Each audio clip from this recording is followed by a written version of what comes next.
তো আগের ভিডিওতে তো দেখিয়েছিলাম যে আমি কিভাবে হোমমেড আটা তৈরি করি। তো আজকে সেটা রোদ্রে ভালোভাবে শুকিয়ে পরিষ্কার করে শুকিয়ে নিয়েছি শুকনো করে। তো ফার্স্টে ওটস দিয়ে দিলাম, তারপরে কিছু গোটা ছোলা দিয়ে দিলাম, এটা ভাজা ছোলা।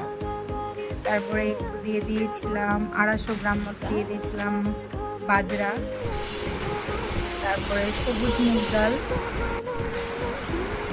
এই তো সেই ধুয়ে রাখা ভিজিয়ে শুকিয়ে রাখা সেই মিক্সারটি দিলাম। এর মধ্যে অনেক কিছুই ইনগ্রিডিয়েন্টস আছে যে আগের ভিডিওতে তোমাদেরকে দেখিয়েছি।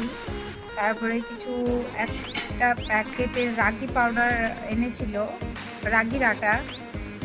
এটা আমি আগের ইয়েতে রাগি গোটা নিয়েছিলাম, কিন্তু এবার প্যাকেটে নিয়েছি। তো এটা মিশিয়ে দিলাম।